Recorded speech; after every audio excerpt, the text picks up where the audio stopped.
आज हम पढ़ेंगे फिजिक्स क्लास 9 का चैप्टर नंबर 4, जो साइंस का चैप्टर नंबर 11 है। चैप्टर का नाम है वर्क एंड एनर्जी। जैसे कि हमने पहले पढ़ रखा है, whenever a force makes a body move, जब हम किसी बॉडी पर फोर्स लगाते हैं और बॉडी मूव कर जाती है तभी हम कहते हैं कि वर्क डन हुआ है। तो किसी वर्क को करने के लिए हमको एनर्जी की रिक्वायरमेंट होती है। ये सारी चीज़ें हम इस चैप्टर में पढ़ेंगे। तो चैप्टर में हमको पढ़ना है वर्क क्या होता है, एनर्जी क्या होती है, कितने प्रकार के वर्क होते हैं, कितने प्रकार की एनर्जी होती है, law of conservation of energy क्या है। ये सारी चीज़ें हम इस चैप्टर में कंटिन्यू करेंगे। जैसे पहला टॉपिक है व्हाट इज़ वर्क।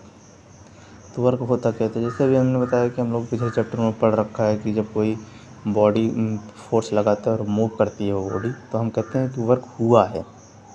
और किसी वर्क को करने के लिए हमें एनर्जी की ज़रूरत पड़ती है, एनर्जी की ज़रूरत पड़ती है। अब जैसे कोई आदमी या जानवर काम करेगा तो उसको एनर्जी कहाँ से मिलेगी, खाने के द्वारा, यानी फूड प्रोवाइड करेगा।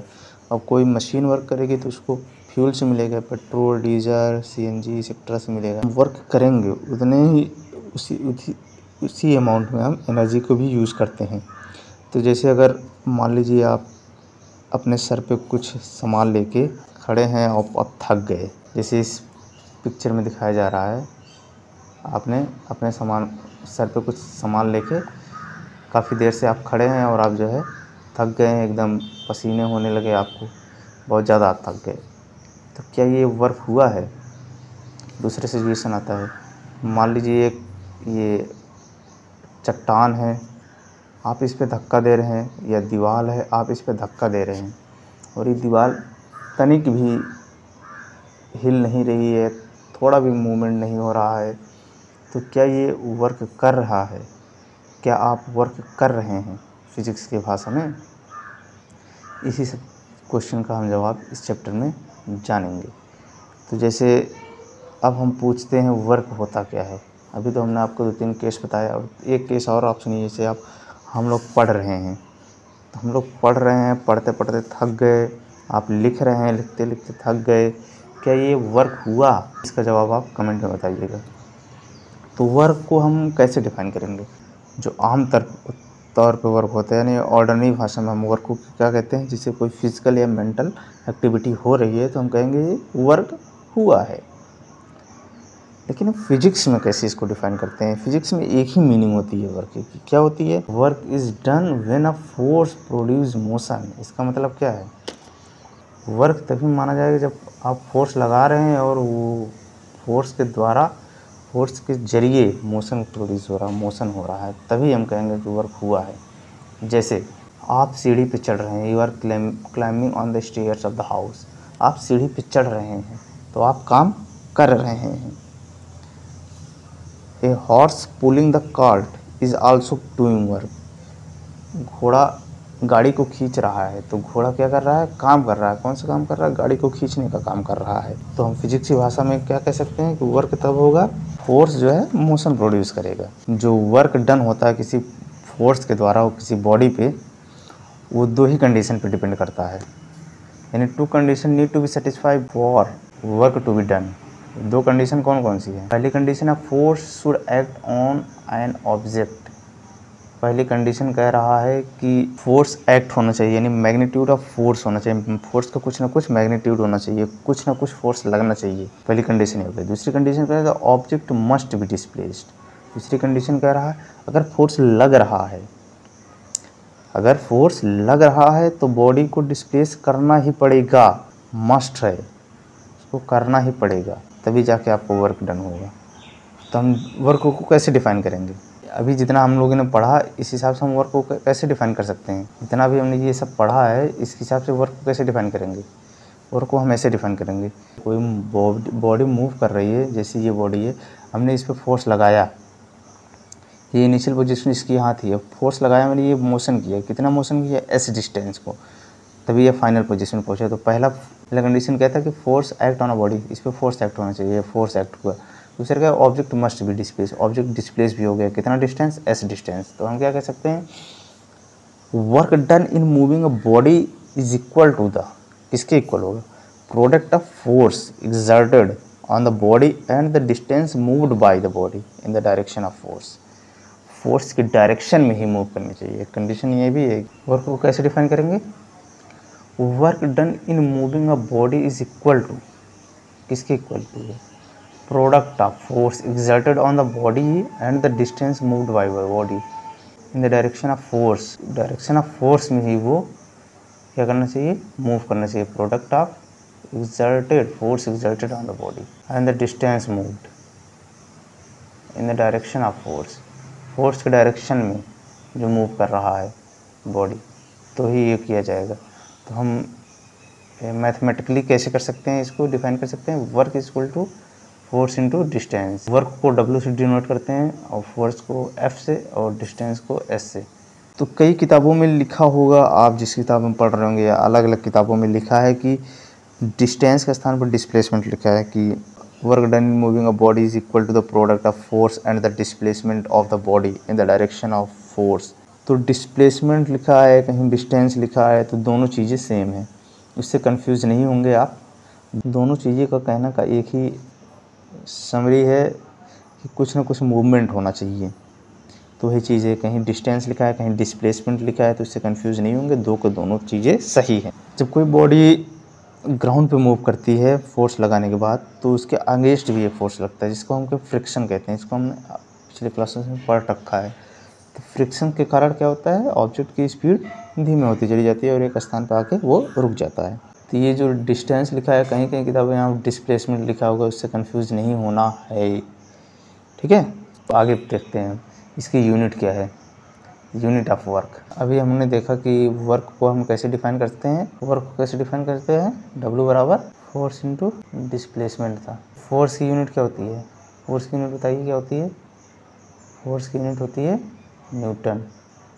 और इसकी यूनिट क्या होती है? डिस्टेंस की या डिस्प्लेसमेंट की होती है मीटर। तो हर वर्क को क्या कह सकते हैं?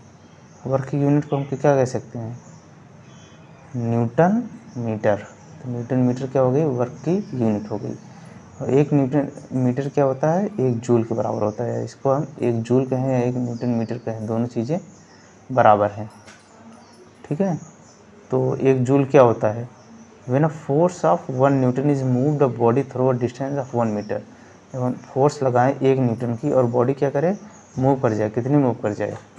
कितनी मूव कर जाए? 1 मीटर को इन इट्स ऑन डायरेक्शन, यानी जिस डायरेक्शन में हम फोर्स लगा रहे हैं उसी डायरेक्शन में क्या कर जाए? 1 मीटर की मूवमेंट कर जाए 1 न्यूटन फोर्स लगाने के बाद। तो हम इसको क्या कहेंगे? 1 जूल वर्क हुआ है। तो एसआई यूनिट क्या हो जाएगी इसकी? वर्क की एसआई यूनिट हो जाएगी जूल। इसको हम किससे डिनोट करेंगे? कैपिटल जे से। और वर्क क्या है? Scalar quantity. स्केलर क्वांटिटी मतलब इसकी कोई डायरेक्शन नहीं होती, ओनली मैग्नीट्यूड होता है। कितना अमाउंट ऑफ वर्क हुआ है, किस डायरेक्शन में हुआ है, ये नहीं, कितना अमाउंट ऑफ वर्क हुआ है, फोर्स की डायरेक्शन होती है खाली। जैसे कि कोई आदमी है, दीवार को धक्का दे रहा है लेकिन दीवार थोड़ी भी हिल नहीं रही है, तो आदमी एकदम थक गया लेकिन वो डिस्प्लेसमेंट नहीं हुआ, तो work done by the man इसका हो जाएगा 0। दूसरी कंडीशन क्या है? जैसे एक आदमी खड़ा है बस स्टॉप पे, हैवी सूटकेस लिए अपने हैंड में, वो बहुत थक जाएगा लेकिन उसके द्वारा कोई भी वर्क नहीं हुआ है उस सिचुएशन में। ठीक है, अब हम आगे बढ़ते हैं। आगे क्या है? Work done against gravity. Gravity के अगेंस्ट वर्क डन मतलब ग्रेविटी हमको क्या करती है कि ग्रेविटी हमको towards the surface of earth को अर्थ की तरफ पुल करती है, यानी खींचती है। अगर हम कोई चीज़ if we lift a book from a table या कोई भी चीज़ें हम नीचे से यानी सरफेस से ऊपर उठाएंगे तो वो क्या हो जाएगा? अगेंस्ट द ग्रेविटी हो जाएगा। जब कभी whenever the work done against the gravity the amount of work done is equal to, तो वर्क डन किसके बराबर होता है? Equal to the product of body. The amount of work done is equal to the product of weight of body and the vertical distance through which the body is lifted. Vertical distance मतलब ये ऊपर की तरफ जो उठाया जा रहा है, वर्टिकली अपलिफ्ट किया जा रहा है ना। तो कह रहा है इस बॉडी की, ये जो बॉडी हम उठा रहे हैं यानी ऑब्जेक्ट जो हम ऊपर की तरफ उठा रहे हैं अगेंस्ट द ग्रेविटी, इसका वेट कितना है?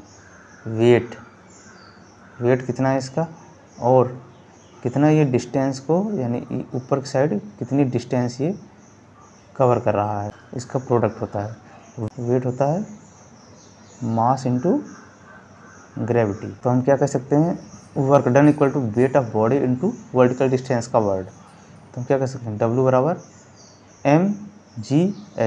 m क्या होता है, मास होता है, किसी बॉडी का मास, और जब उसके साथ g की मल्टीप्लाई हो जाए वो हो जाएगा उसका वेट, मतलब ग्रेविटी कितना लग रही है अपनी तरफ खींचने में, सरफेस की तरफ, अर्थ के सरफेस की तरफ खींचने में कितना वेट लग रहा है, उसमें कितना फोर्स लग रहा है, उसको ग्रेविटी कहेंगे ना।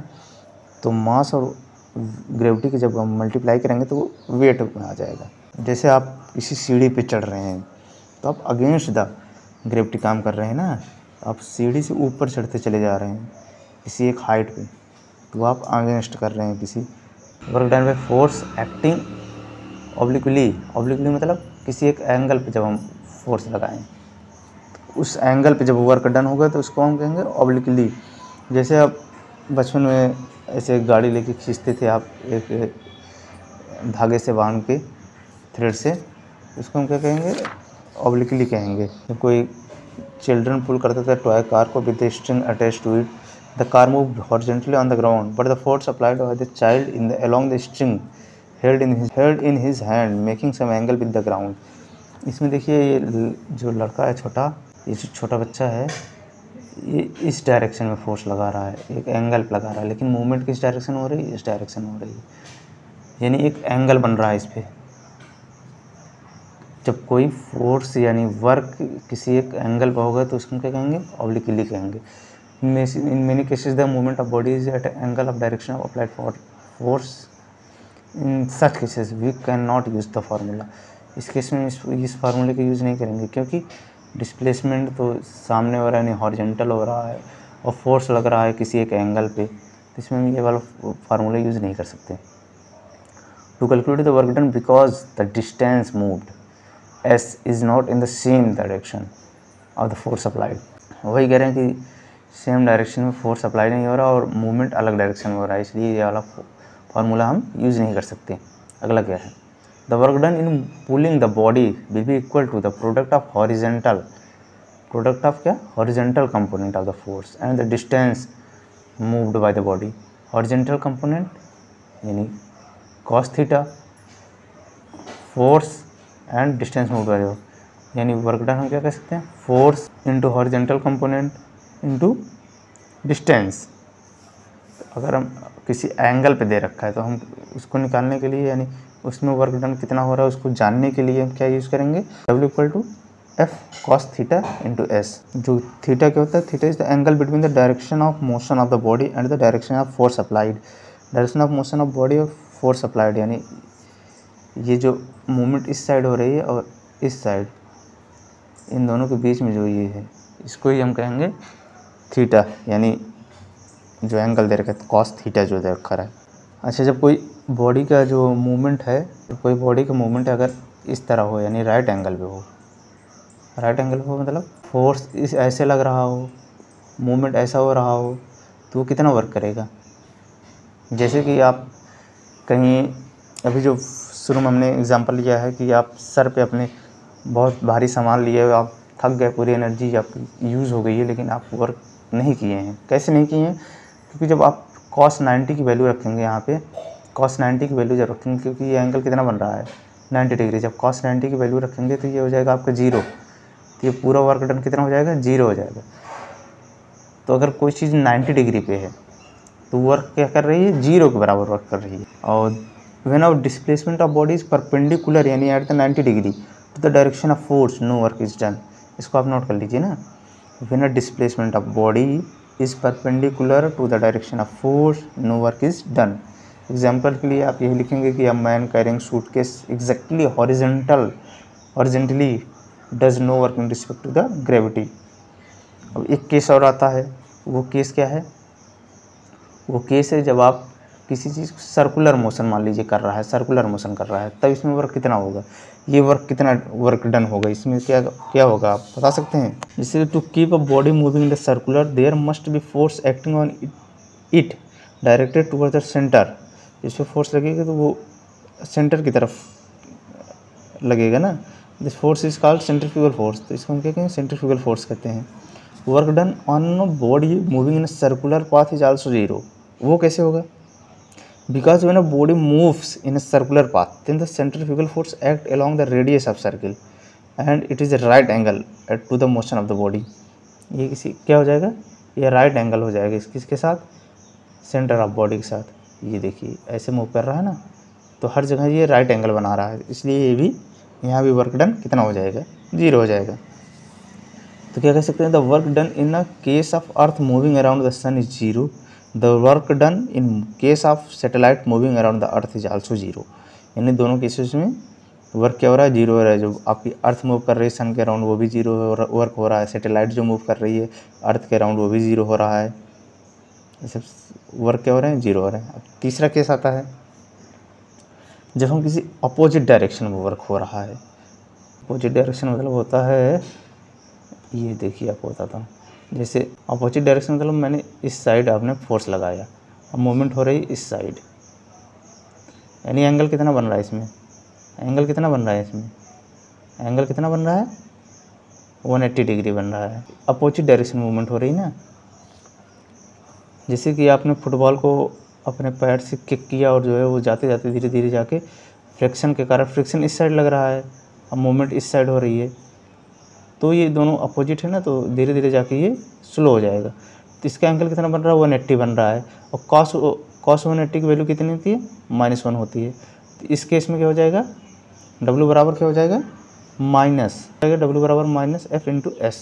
इस केस में क्या हो जाएगा, वर्क डन जो होगा बाई फोर्स दिस केस क्या हो जाएगा, वो निगेटिव रहेगा। When a force act opposite to the direction in which the body moves, then work done in force is negative। अब टाइप ऑफ वर्क पढ़ लेते हैं हम।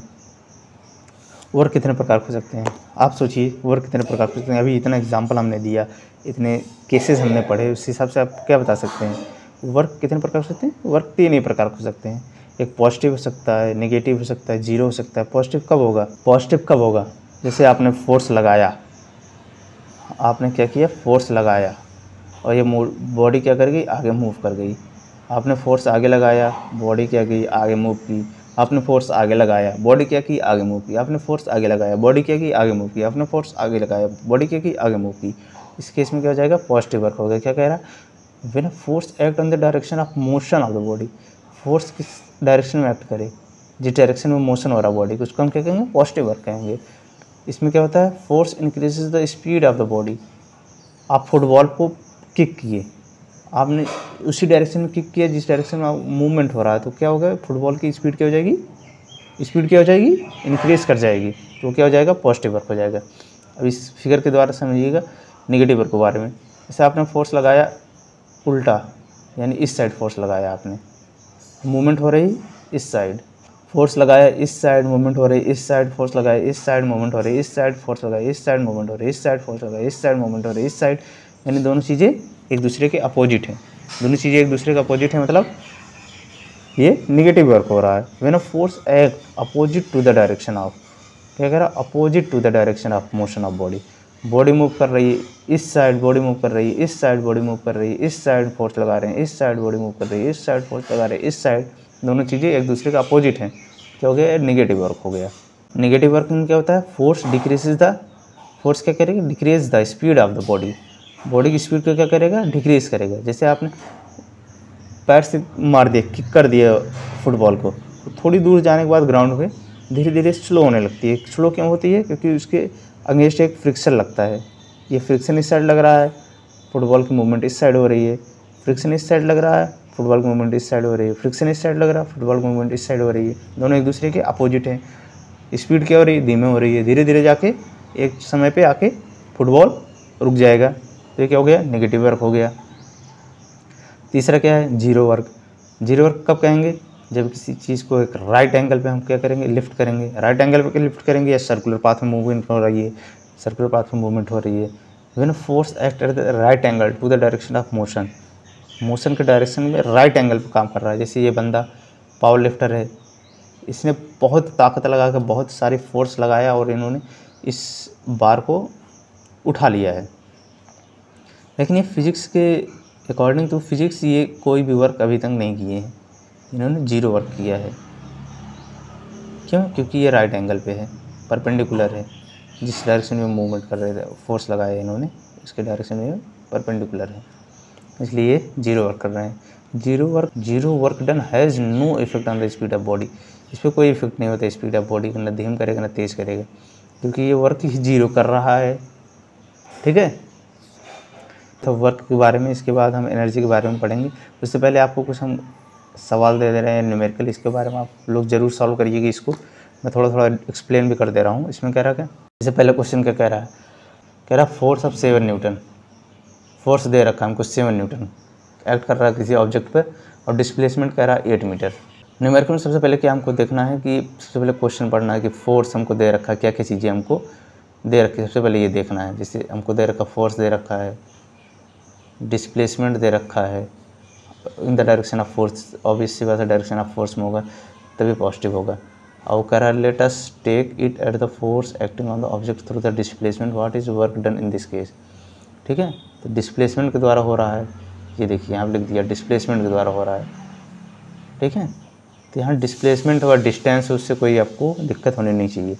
तो सबसे पहले हमको फार्मूला हमको याद है कि W बराबर एफ इंटू क्या होता है, एफ इंटू एस होता है। क्या कह रहा है, वर्क डन ही पूछा है ना, देखिए वर्क डन, तो हमको फोर्स दे रखा है यहाँ पे डिस्टेंस दे रखा है या डिस्प्लेसमेंट दे रखा है, दोनों चीज़ हमको पता है तो वर्क हम आराम से निकाल सकते हैं। और दूसरी चीज़ में क्या याद रखनी चाहिए, फोर्स की यूनिट न्यूटन होती है और डिस्टेंस की यूनिट मीटर होती है। कभी कभी यहाँ पे न्यूटन नहीं दिया रहता है, यहाँ पे मीटर नहीं दिया रहता है, तो ये चीज़ें आपको ध्यान रखनी है। इसको आप सॉल्व कर लेंगे दोनों को मल्टीप्लाई करके। दूसरा क्वेश्चन क्या है, a pair of bull carts exert a force of 140 Newton, यानी 140 न्यूटन का फोर्स लगा रहे हैं एक बैलगाड़ी के दो उसमें बैल लगे हुए हैं। ठीक है, किसी खेत में, द फील्ड बीइंग, खेत को हम जोत दे रहे हैं कितने मिनट में, 15 मिनट में long. How much work done in flowing the length of the field, field को फ्लो करने में कितना समय लगा हमको। तो हमको यहाँ पे न्यूटन माने फोर्स दे रखा है, मीटर माने डिस्टेंस या डिस्प्लेसमेंट दे रखा है। अभी हमने फार्मूला बताया, इसमें पुट करेंगे और आपका आंसर आ जाएगा। तीसरा क्वेश्चन क्या कह रहा है how much work is done by a force of 10 newton, यानी 10 न्यूटन फोर्स दे रखा है moving object through a distance of 1 metre in the direction of force. ये भी सेम है, हमको फोर्स दे रखा है, डिस्टेंस दे रखा है, वर्क निकाल लेंगे 10 × 1 10 जूल आ जाएगा। चौथा क्वेश्चन क्या कह रहा है, a force of 5 newton, 5 newton का फोर्स है acting on a body, the body is displaced 2 metre in the direction of force, what is work done. ये भी आप सॉल्व कर लेंगे। तीसरा कह रहा है calculate the work done in lifting 200 kg, lift कर रहा है ये देखिएगा, ऑफ वाटर थ्रो वर्टिकल याद आ रहा है ना, वर्टिकल किस में किए थे हम लोग, वर्टिकल डिस्टेंस मूव्ड, फार्मूला किस में था, work done against the gravity में था ना। तो इसमें क्या हो जाएगा, इसमें कौन सा फार्मूला लगेगा, mgs वाला लगेगा। मास दे रखा है इसमें 200 kg, और जो है ग्रेविटी को हम कितना लेंगे यहाँ पे 10 मीटर पर सेकंड ले लेंगे, जिससे सॉल्व करने में आसान हो जाएगा। और बाकी हमको क्या दे रखा, हाइट दे रखा, वर्टिकल हाइट क्या दे रखी 6 मीटर। तो यहाँ पे मास 2 हो जाएगा, 200 हो जाएगा, जी हो जाएगा 10 और एच हो जाएगा 6 मीटर। इसको आप सॉल्व करेंगे कितना आंसर आएगा 12,000 जूल। और 6 क्वेश्चन क्या कह रहा है, अ कार 1000 kg यानी 1000 kg की है and travelling at speed of 30 metre per second, 30 की स्पीड में चल रही है, stop at a distance of 50 metre, 50 metre distance पर जाके क्या हो जा रही है, रुक जा रही है। उसके बाद कह रहा है डी एक्सीलरेट यूनिफॉर्मली, यानी धीरे धीरे वो स्लो होती चली जा रही है। What is the force exerted on it by the brakes, कौन सा कितने फोर्स लगा रहे हैं, व्हाट इज़ फोर्स कह रहे हैं ना, कितना फोर्स लगा है, what is force exerted on it by the brakes, brake के द्वारा कितना फोर्स लगा, पहला क्वेश्चन है। दूसरा क्वेश्चन क्या कह रहा है, what is work done by the brakes, कितना वर्क डन हुआ है ब्रेक के द्वारा, ये पूछ रहा है। कितना फोर्स लगाया है, एक में पूछा कितना वर्क किया है। इसमें क्या करना पड़ेगा, हमको इनिशियल वेलोसिटी इसकी क्या दे रखी है 30 मीटर पर सेकेंड, ठीक है, और फाइनल वेलोसिटी क्या कर रही है, यूनिफॉर्म डी एक्सीलरेट यूनिफॉर्मली, यानी धीरे धीरे जाकर वो बंद हो जाएगी, यानी उसकी वैल्यू क्या दे रखी है 0 दे रखी है, वैल्यू क्या दे रखी है 0 दे रखी है किसकी, फाइनल वेलोसिटी की। एक्सीलरेशन क्या कर रहा है, हमको कैलकुलेट करना है, डिस्टेंस कितना दे रखा है 50 मीटर। हम जानते हैं फार्मूला कि b² = u² + 2as, इसमें हमको a निकालना है, तो v² = you square plus 2as रखेंगे तो v की वैल्यू क्या रखी, फाइनल वेलोसिटी v 0 दे रखी है, इनिशियल वेलोसिटी कितना दे रखी है 30 मीटर दे रखी है, 30 मीटर की स्क्वायर कर लेंगे प्लस और 2as 2 दे रखा है, a हमको निकालना है, s दे रखा है 50 मीटर, वो रख लेंगे तो यहाँ से हो जाएगा। इसको हम सॉल्व करेंगे तो 100 इक्वल टू -900 हो जाएगा, a की वैल्यू क्या हो जाएगी -9 मीटर पर सेकेंड स्क्वायर। अब ए की वैल्यू पता चल गई है, हमसे पूछा है force exerted on it by the brake, force निकालना है। तो फोर्स बराबर हम क्या पढ़े हैं, मास इनटू एक्सेलरेशन, एक्सेलरेशन हमको पता चल गया है और मास हमको ऑलरेडी पता था। तो 1000 गुणे -9 करेंगे तो क्या हो जाएगा -9000 न्यूटन फोर्स लगेगा। अब तीसरा कह रहा है वर्क डन, तीसरा कह रहा है वर्क डन कितना हो जाएगा, हमको फोर्स पता चल गया है कितना -9000 है और डिस्टेंस हमको पता है क्या 50 मीटर है। तो वर्क डन क्या हो जाएगा, मैग्नीट्यूड ऑफ फोर्स लिया जाता है, इसमें प्लस माइनस नहीं लिया जाता। तो मैग्नीट्यूड क्या हो जाएगा 9000 गुणे 50 तो कितना हो जाएगा 4,50,000 जूल, यानी 4.5 × 10⁵ जूल लिख सकते हैं इसको हम। तो हो जाएगा आपका 6 का आंसर। अब 7वां क्वेश्चन क्या करा, a porter lift luggage 15 kg from the ground and put it on his head 1.5 metre above the ground, calculate the work done by him on the luggage. यानी 15 kg का लगेज है, इसको उठा के 1.85 metre height पर उठा के अपने सर पे रखता है, उसके द्वारा कितना वर्क किया जाएगा। ये क्वेश्चन आप अपने दिमाग से करेंगे, क्वेश्चन बहुत आसान है, ठीक है। तो ये था आपका वर्क के बारे में, आगे हम पढ़ेंगे एनर्जी के बारे में। Thank you.